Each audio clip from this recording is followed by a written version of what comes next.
Hi guys! Ito ang pangalawang continuation ng aming paglalakbay sa Ryukyu mula sa Okinawa. Inalis ko muna yung tugtog dyan at napakalakas. Tayo magsasalita na lamang muna.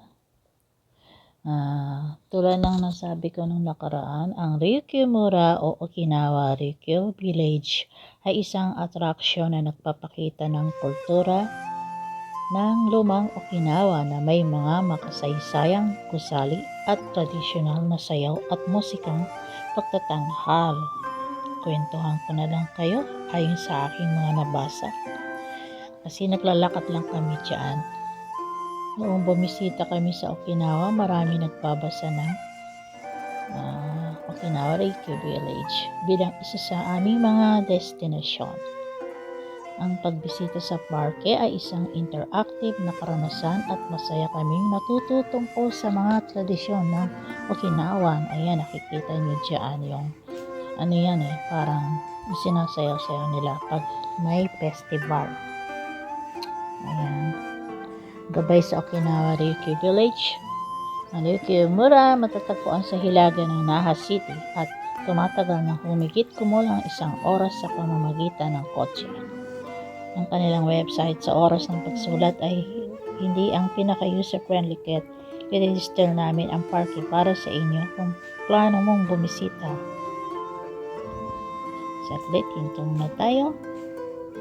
Ang mga pangunahing tampok ng Okinawa Ryukyu Village. Number 1, traditional na Okinawa na sayaw at mga pagtatanghal ng musika.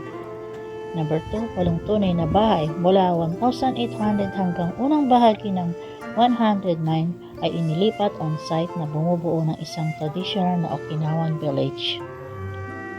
Number 3, iba't ibang mga tindahan ng regalo na nagbebenta ng mga lokal na souvenir. Number 4, hands-on ang karanasan para sa mga bisita, kabilang ang pagrenta ng Okinawan Ryusu kimono, paggawa ng mga palayok at iba pa. Sa unang pagpasok mo sa Okinawa Ryukyu Village, darating ka sa lugar ng Champuru Shop. Pumili na yung ticket at lumaktaw sa pasukan dahil babalik ka sa parehong lugar. Kapag lumabas ka sa parke, pag-uusapan natin ang ginawa namin bilang isang bilis sa lugar ng Champuru Shop mamaya. Ayan yung watermill na tinatawag na teka muna, saglit lang. Yan ang watermill na tinatawag na sana ba yun? Ayan, lumang-luma na. Ayan. Dahil sa luma ay hindi naman siya umaandar, pero ang pagkakasabi ay ginagamit daw iyan sugarcane mill daw na may water buffalo. May makikita nyo dyan yung buffalo na umiikot sa gilingan at kumukuha ng katas mula sa tube. Wala pa kami nakikilalang water buffalo, but this one was super friendly. Ayan, dyan makikita nyo dyan maya-maya. Ikot-ikot lang naman ako dyan. Tahimik lang yung buffalo. Ayan na si buffalo. Ayan.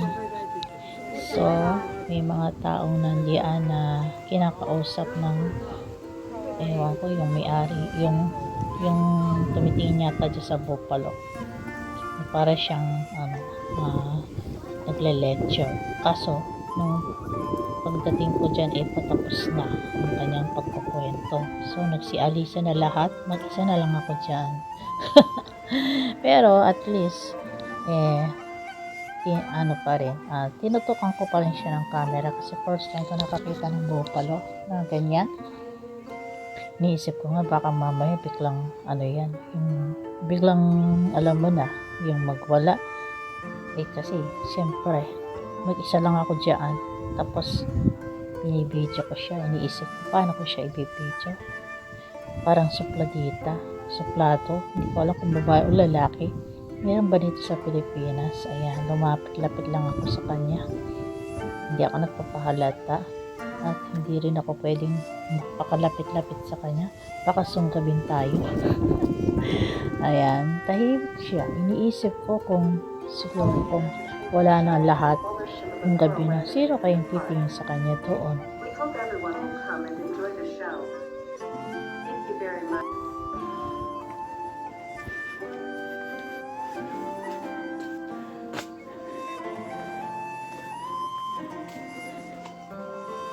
ねえ、またもそっち行くの？座ろう。真ん中。見えるために。真ん中座ろう。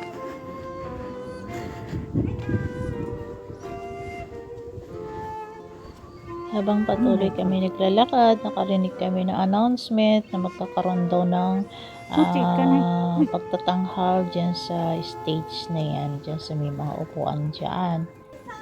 Wala naman daw munang showtime yung mga sayaw-sayaw pa, kaya nakakalungkot ba, kundi nakakantahan kami ng kantang na traditional na mga kanta ng Okinawan people. So nakiupo na rin kami dyan, hilera sila. Hindi ko alam, iba-ibang lahi rin pala yung mga nandyan, kasi mga tourist nga kami dyan, pare-pareho. So lahat ng mga nakaupo dyan ay hindi taga rito sa Okinawa, galing sa iba't ibang bansa. Ayan, inalis ko yung dyan sound, kasi kumakanta na yung dyan girl. Ayun, nandiyan sa may parang lumang bahay, kinakanta niya yung folk song nila. Ayan, pumapalakpak yung sa tabi ko, kasi habang kumakanta siya, na lahat nagpapalakpakan. Kumbaga, isinasabay sa kanta habang palakpak silang lahat. At tapos nakakatawa nung una, kasi yung kumakanta dyan, nagtanong muna siya kung saan galing kaming mga nakaupo dyan. So, sabi niya, sino taga rito sa Okinawa? Wala nagtaas ng kamay. Sino ang mga Japanese dito? Di, nagtaasan silang kamay, kabilang ng asawa ko, syempre. Sino naman dito ang taga Korea? May nagtaasan ng kamay. Tapos, taga Taiwan, taga Hong Kong, may mga nagtaasan ng kamay. Tapos parang lahat sila believe. Ang ganda ng mga tingin nila, kung saan yung mga nagtataas ng kamay. Yung iba dyan na hindi pa nagtataas ng kamay, taga saang bansa kayo? Tumingin yung asawa ko sa akin, sa isip-isip ko, pocha na ano na to sabi ko, challenge sa to. Di nagtaas ako ng kamay, nag-iisa lang naman akong Pilipinang nakaupo rin dyan. Tapos, saang bansa ka galing? Sabi ko, Philippines. Sabi ko, Philippines. Halos isigaw ko, Philippines. Tapos, parang di nila kilala. Sabi ko, meron palang taga ibang bansa rin dito na dumayo pa dito para lang makita itong Ryukyu Mora. Sabi gano'n ng babae. So, to cut the story short, nung pagtapos niyan, tinanong ko yung asawa ko. Sabi ko, bakit ganun? Parang hindi alam nila yung Philippines. Parang nagtataka pa yata sila. Ano ba yung Philippines? Sabi ng asawa ko, ba naman, nakakahiya ako, na para akong napahiya doon. Sabi niya, kasi daw hindi kilala ang bansang Pilipinas. Na sino ba namang taga Pilipinas ang biglang pupunta dyan na sa Okinawa para mag-tourist, kailangan ng malaking pera. Siyempre, sasakay ka ng eroplano, diba? Kami nga bago nakarating dito, sumakay din kami ng eroplano. Mahal kaya ng pamasahe. Kaya, parang nakakalungkot ba? Dahil hindi kilala ang Pilipina. Nag-iisa lang ako nung time na yan na nagtaas ng kamay. So, hindi ako nakatiis. Sabi ko sa asawa ko, di ka na, meron pa ba tayong mga malilibutan dito? Oo, sabi niya. But, ayaw mo na bang makinig? Sabi ko, ayoko na, tayo na tayo. So, tumayo na kami dyan. Ayan, naglalakad na kami muli. Ayan, lakad-lakad na lang. Titingnan ko baka may isda dyan sa may parang lake na yan. Tapos ayan papasok sana kami dyan kaso tong asawa ko nag-iisip pa. Sabi ko, ano kaya meron doon? May tugtog na naman dyan, kaya pinutol muna natin. Sabi ko, ano na naman kaya itong binabagtas namin? Tapos nakalagay doon parang factory ng sugar. Yun. Yung salita ko dyan sa asawa ko. Hindi naman ako pinapansin. Sabi ko, ano ba yun? Parang factory ng sugar yata itong natin babagtasin. Tapos ayan, may tinuturo tong si Bruno. Tinuturo niya yung bubong ng kubo na napakakapal. Ito mga guys, konti na lang muna uli ang aking isasama sa video na to para madaling matapos. At meron pa tong part 3. Ayan. Hindi ko na alam kung ano ba yan eh. Basta yan nakikita nyo ay mga lumang mga tirahan nila noong araw. So, lakad pa rin kami dyan. Dahil discover namin kung ano pang mga makikita dyan sa loob ng village na kapanahon na nila. Yan, may makikita ka pa naglalakad dyan na babae ba yan o lalaki na naka-costume nila. Yung irerentahan mo nga.